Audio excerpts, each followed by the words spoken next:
Hello வணக்கம், இது உங்கள் சிவி ஜோன். எல்லாரும் எப்படி இருக்கீங்க? இப்போ பார்த்தீங்கன்னா விஜய் சேதுபதி அவர்களுடைய எபிசோட் சூப்பராக முடிஞ்சுது, தரமான முடிஞ்சுது. நிறைய பேருக்கு நோஸ் கட் எக்கச்சக்கமாக பண்ணார். பட் இன்னும் அதிகப்படியாக பண்ணணும் எதிர்பார்த்துட்ருக்கோம். பட் இன்னும் முடியல. சண்டே எபிசோடும் இருக்குது, சரிங்களா? அதேமாதிரி ரவுடித்தனமாக ஒரு சில விஷயங்கள் பண்ண ஆயிரம் இருந்தாலும் சரி, கமருதம் இருந்தாலும் சரி, வினோத், எஃப்ஜே, திவாகர், இன்னும் ஒரு சில பேர்லாம் குறிப்பிட்டு இதெல்லாம் நல்லால, சரிங்களா? இது அடுத்த வாட்டி நடந்துச்சுன்னா நான் வேறு மாதிரி ஆக்ஷன் எடுக்க வரும்.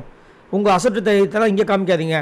நாங்கள் தைரியத்தை காமிச்சோன்னா உங்களுக்கு வேறு மாதிரி போய்டும், நாங்களே அனுப்பிடுவோன்ற அளவுக்குலாம் பேசி முடித்தார். அதுக்கப்புறம் கமருதனுக்கு தனியாக ஒரு அட்வைஸ் கொடுத்தார்.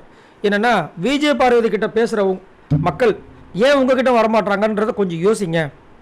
ஏன்னா என்கிட்ட நிறைய பேர் கேட்குறாங்க, ஏன் இன்னும் ரெட் கார்டு கொடுக்காம உள்ளே வச்சுருக்கீங்க அப்படின்னு ஒரு வார்த்தை சொன்னோடனே இவர் மண்டக்குள் ஓட ஆரம்பிச்சிருச்சு. அந்த ஷோ முடிஞ்சதுக்கப்புறமா பார்வதி கிட்ட போய் பயந்து பதறி சொல்லிகிட்டே இருக்கார். என்னை இந்த ஷோ போட்டு தூக்கிடுவாங்களோ அப்படின்ற மாதிரி பதறாரு. ஏன் இந்த பதட்டம் இப்போ வரணும்னு கேட்குறேன். ஏன்னா ஃப்ரம் டே ஒன்லேருந்து இப்போ வரைக்கும், ஏன் இந்த ஷோ ஸ்டார்ட் ஆகிறதுக்கு முன்னாடி கூட பார்த்திங்கன்னா சுபிக்ஷாவை போய் கலாய்க்கிறார்.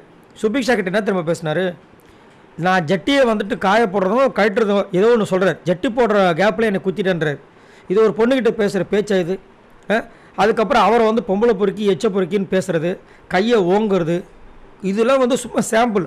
அவ்வளோ வார்த்தைகள் விட்டுருக்கு.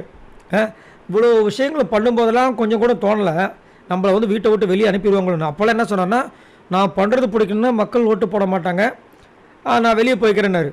இப்போ ஏன் பயம் வந்துச்சுன்னா, மக்கள் ஓட்டு போடுற வரைக்கும் நான் வெயிட் பண்ண மாட்டேன், நானே டிசிஷன் எடுத்துருவேன், பார்த்து நடந்துக்குங்கன்னு ஒரு வார்த்தை விட்டார். ஸோ அவருக்கு இப்போ பயம் அப்போ இனி ரெட் கார்டு கொடுத்துருவேன்னு சொன்னதுக்கப்புறமும் நான் மாறலைன்னா நல்லா இருக்காது மச்சான், நீயும் மாறிக்கும் நானும் மாறிக்குவோம். இந்த இது கண்ணு கட்டதுக்கப்புறமா சூரிய நமஸ்காரன்ற மாதிரி இருந்துச்சு. பட் இதுக்கப்புறமா அது மாறுவாரோ எனக்கு தெரியல. பட் இதுக்கப்புறமும் சண்டே சொல்லி இவருக்கு எல்லோ கார்டு கொடுக்குறாங்க, ஸ்ட்ரைக் கார்டு கொடுக்குறாங்கன்ற மாதிரி ஒரு அப்டேட் வந்திருக்கு. பார்க்கலாம் என்ன நடக்குதுன்னு. கமருதனை பற்றி என்ன நினைக்கிறீங்கிறத மறக்காம கமெண்ட்ஸ் பண்ணுங்கள். பாய் நண்பர்களே.